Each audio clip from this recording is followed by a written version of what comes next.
고린도전서 15장 25절입니다. 시작. 그가 모든 원수를 그 발 아래에 둘 때까지 반드시 왕노릇 하시리라.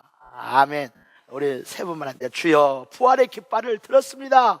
주여 부활의 깃발을 들었습니다. 우리 세 번 합시다. 시작. 주여 부활의 깃발을 들었습니다. 주여 부활의 깃발을 들었습니다. 주여 부활의 깃발을 들었습니다. 정말 여러분 나의 삶에 부활의 깃발을 드시기를 예수 축원합니다. 오늘 본문에 그가라고 얘기했어요. 그는 예수예요. 그 예수님께서 왕노릇 하시리라. 왕노릇, 다시 말씀드리면 왕의 권세를 행사한다고 이야기하십니다. 그게 예수님께서 친히 우리 모두를 향하여 말씀하시는 말씀이요, 우리의 삶에 이로 말미암는 축복의 시작이 시작된 겁니다. 그가 왕의 권세를 행사할 것이다. 사랑하는 성도 여러분들, 예수님께서 왕의 권세를 행사하실 것이라고 하심을 우리의 믿음으로 삼으시기를 주여 축원합니다. 우리는 그 왕의 군대가 되어서 그 왕의 군대 말입니다. 오늘 25절 우리 다시 한번 읽겠습니다. 가운데 있는 말씀을 딱 빼고 그가 반드시 왕노릇 하시리라, 이렇게만 읽읍시다. 시작. 그가 반드시 왕노릇 하시리라. 반드시라고 하는 말이 무슨 말입니까? 여러분들, 반드시라고 하는 말은 여러분과 내 자신이 이제 어떤 말로서, 어떤 단어로서 여러분과 내 자신이 고백하겠습니까? 그 일이 이루어질 때까지 기필코 그 일이 이루어져 자신 앞에 결실되어질 때까지 기필코 왕의 권세를 행사할 것이다 라고 이야기하고 있는 것입니다. 할렐루야. 우리는 그와 같으신 왕의 권세를 행사하시겠다라고 하시는 그분께 속하여 왕의 군대로 서시기를 주여 축원합니다. 왕의 군대는 왕의 깃발을 들어야 합니다. 그래야 그의 군대인 거예요. 25절에 이르신 것처럼 그가 이제 반드시 기필코, 그렇습니다, 이 일이 이루어질 때까지, 이 목적이 성취되어질 때까지 그는 잠잠하지 아니하고 그는 없는 듯 정말 투명한 자처럼 이와 같이 행사하지 아니하고 왕노릇 하시리라. 왕의 권세를 행사하실 것이라고 이야기하시는 것입니다. 그 일이 무슨 일입니까? 그 일의 목적이 뭡니까? 원수가 발 아래에 발등상이 되어질 때까지라고 이야기하셨어요. 그가 모든 원수들이 자신의 발 아래에 이제 발등상이 되어지는 이와 같은 일이 성취되어지고 열매되어지고 결실되어질 때까지 그 원수가 반드시 무릎이 꿇어짐으로 인해서 자신의 발 아래 이제 납작 엎드러짐을 보고 난 다음에서야 멈추겠다라고 하시더라도 멈추는, 그가 이제 발 아래 복종되어지지 아니한다면은 그도 이제 자신의 왕의 권세를 행사하시는 일을 멈추지 아니하실 것이라고 이야기하는, 그 일이 이루어질 때까지, 그 역사가 반드시 성취되어질 때까지 왕의 그 권세를 행사하실 것이라고 하심을 우리 모두의 이제 마음의 믿음으로 삼으시기를 주의 이름으로 축원합니다. 할렐루야, 할렐루야.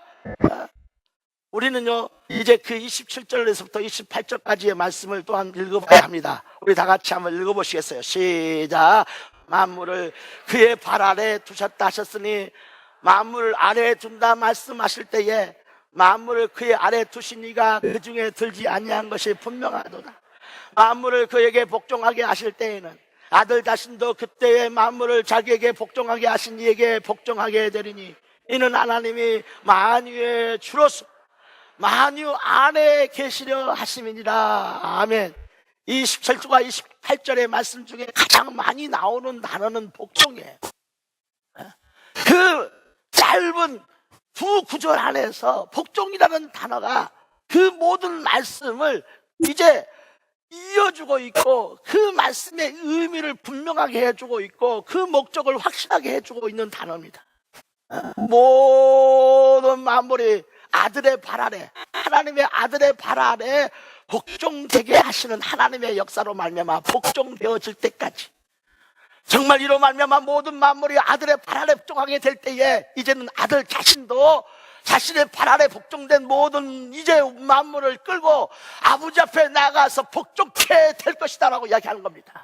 여러분들, 성경은 뭐라고 말합니까? 아버지 앞에 아들로 말미암는 모든 만물의 복종과 더불어서 아들이 가서 복종한다고 이야기하고 있는 것입니다.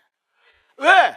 그분은 성부 하나님에 의해서 보내심을 받으신 성자 하나님이십니다. 그는 근본 하나님의 본체이십니다.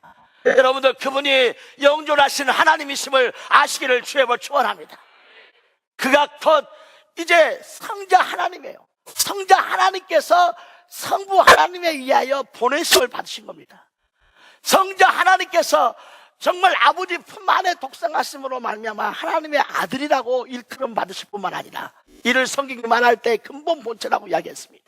근본 본체 되신 자가 이제 하나님과 동등됨을 취할 것으로 여기지 아니하고 자기를 낮추셔서 자기를 비워서 이제 인간의 모습, 혈과 육을 가지시되 혈과 육 안에 있는 사망, 죽음, 이와 같은 것들을 품는 그 혈과 육이 되심으로 말미암아 우리 가운데 보내셨어요. 그와 같이 오신 자가 죽음을 깨고 다시 살아나심으로 말미암아 여러분들 모든 만물이 자신의 발 아래 복종되어질 때까지 보좌에 앉으리라, 왕의 권세를 행사하리라고 이야기하고 있는 것입니다.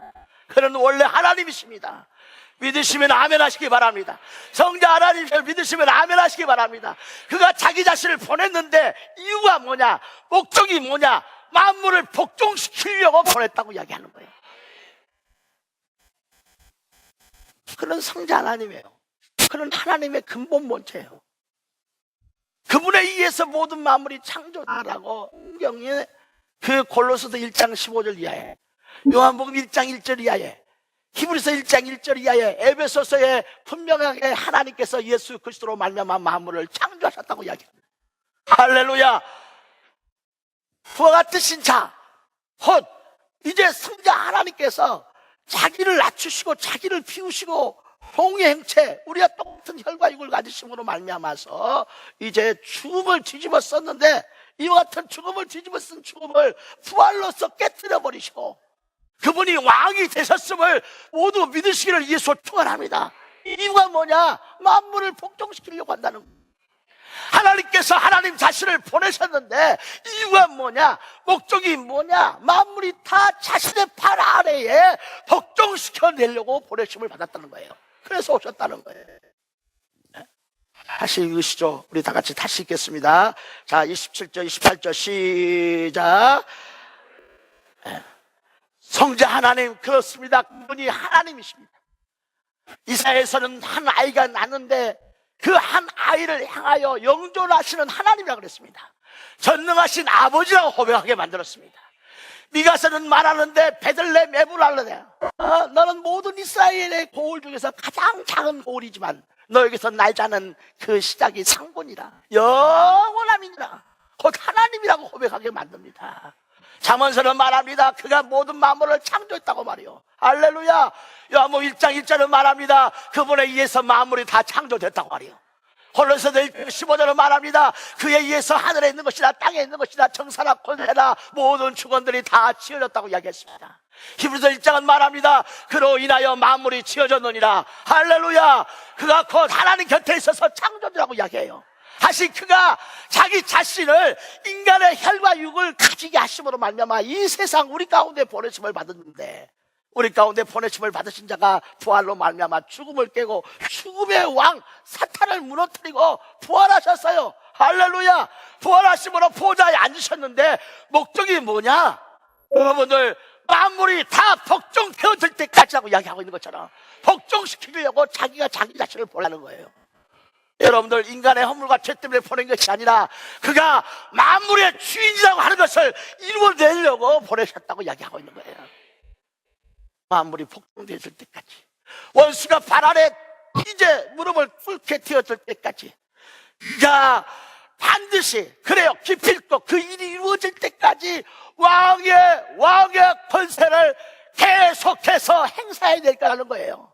여러분들 지금 왕이 만물을 복종시켜 내시려고 자신의 권세를 행사하시려고 일어서셨다는 것을 믿으시기를 위해서 축원합니다. 그러니 그의 군대 된다, 그의 군대, 왕의 군대 된다는 부활의 깃발을 높이 들고 일어서야 된다고 하는 거예요.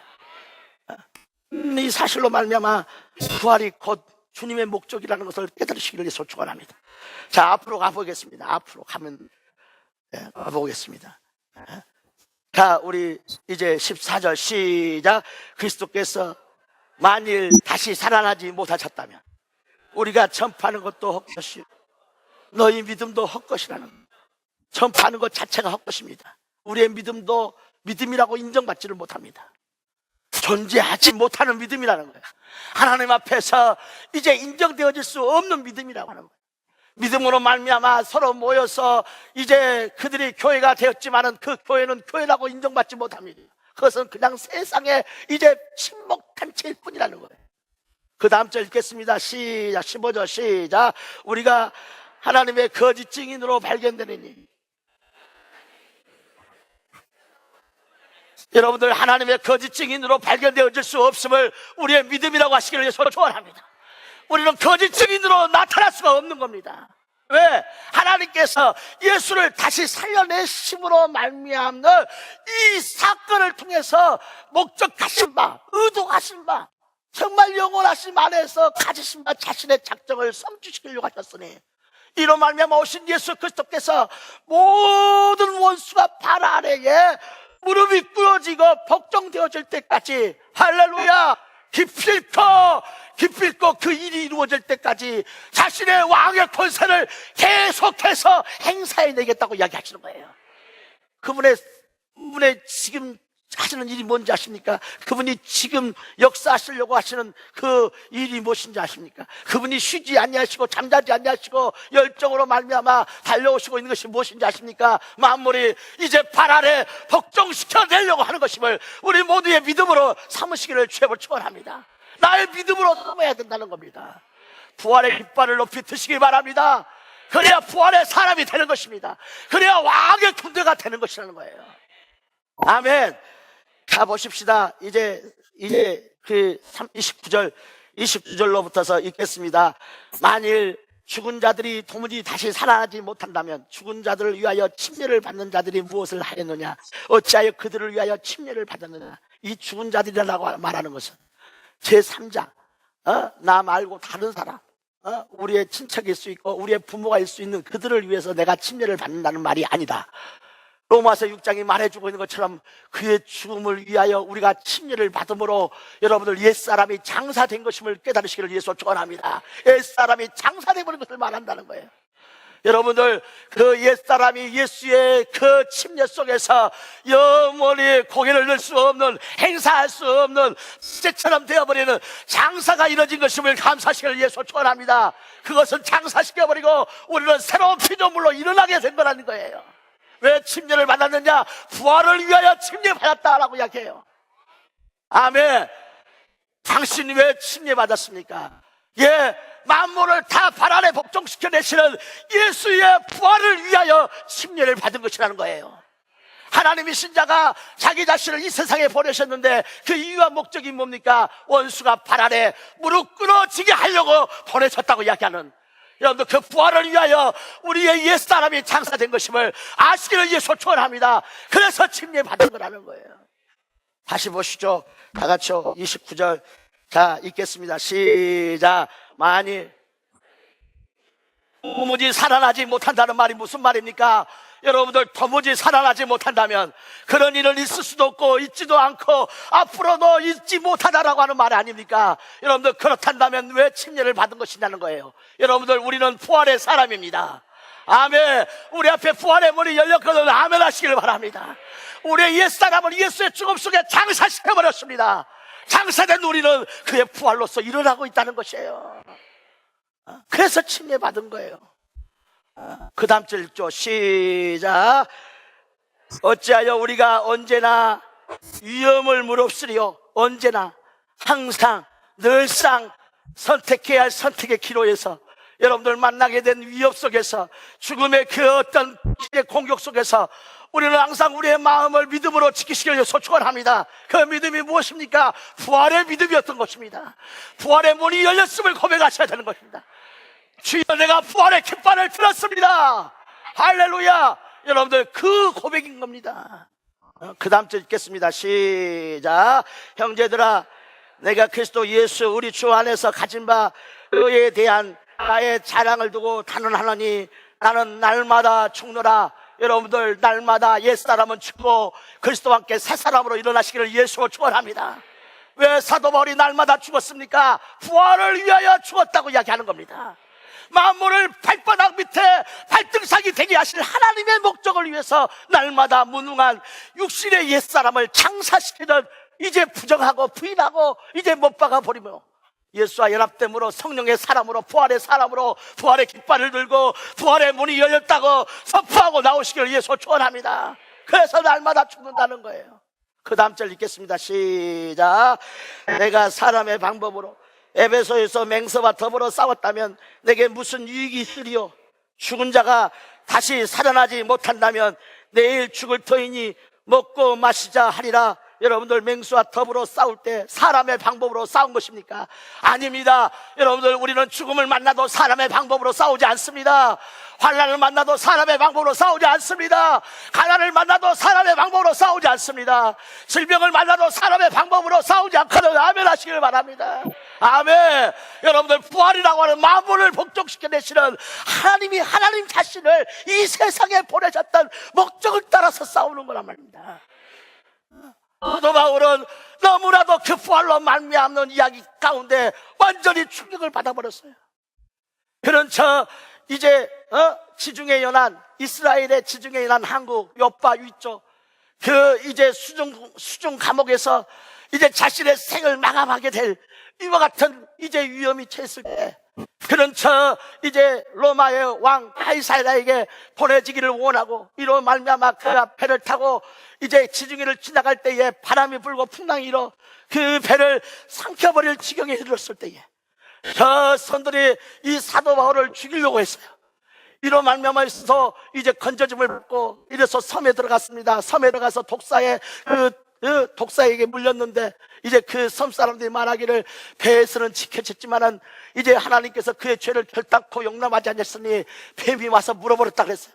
그러나 그가 죽지 않았어요. 그가 이와 같이 죽음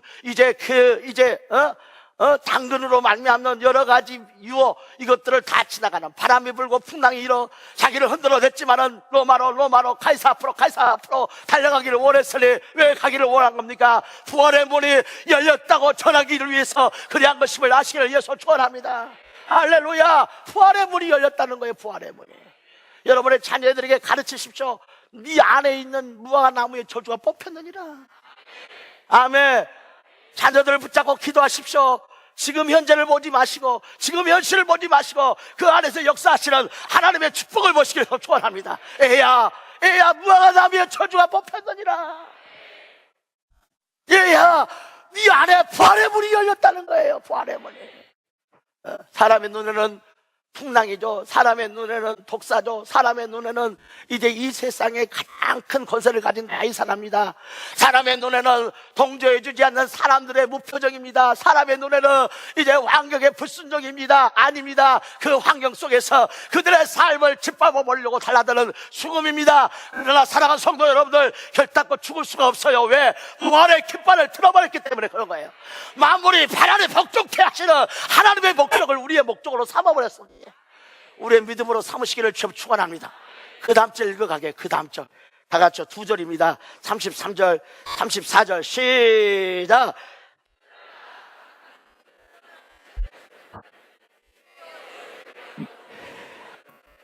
여러분, 내가 알고 있는 것처럼 고린도 교회는 성령으로 말미암는 은사가 많은 교회입니다. 그리하여 사도 바울은 방언을 말하는 자, 애언을 하는 자, 병 고치는 자에 대하여 질서를 잡기 시작했어요. 심지어 방언을 말하는 자들에게는 이제 집에 가서 해라 라고 어찌 보면 부정하는 것 같은 이와 같은 이야기 했지만은 자기 자신이 어느 누구보다도 방언을 더 많이 말함으로 인해서 하나님께 감사리라 라고 말하는 것처럼 충만한 자들입니다. 그런데 이와 같은 고린도 교인들을 향해서 사도 바울은 뭐라고 하냐면 부활을 모른다 한다면 그는 하나님을 모르는 자라고 이야기해버렸어요. 다 보죠. 다 34절 시작.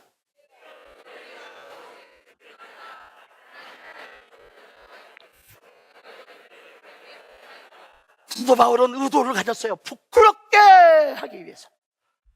저로 하여금 부끄러움을 느끼도록 해줘야 된다는 거예요. 저로 하여금 수치가 느껴지도록 해야 된다는 거예요. 여러분들 수많은 은사가 있어서, 저 고린도 교회 안에 영적인 충만함이 있어서, 그들 안에 신령한 일들이 있어서 그들은 그것으로 말미암아 서로 대화하고 서로 기뻐하고 서로 즐거워했지만은, 사랑하는 성도 여러분들, 가장 중요한 핵심, 모든 만물에 예수의 발 아래에 복종되어질 때까지 말입니다.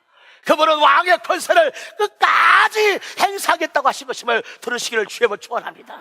그것이 복종되어지지 않는다면 그의 왕권은 멈추지 않는다는 겁니다. 그의 역사는 멈추지를 않는다는 거예요. 그와 같은 부활에 대하여 모르고 있는 이 고린도 교회 교인들을 향해서 너희가 과연 하나님을 아는가이가? 그들이 하나님을 만났겠죠. 그들이 하나님을 알고 있겠죠. 여러분들, 그러나 핵심에 접근하셔야 됩니다. 여러분, 분명한 본질에 접근하셔야 된다는 거예요. 다시 읽죠. 다 같이요. 이제 33절 34절 다 같이 읽겠습니다. 시작. 네, 그렇습니다.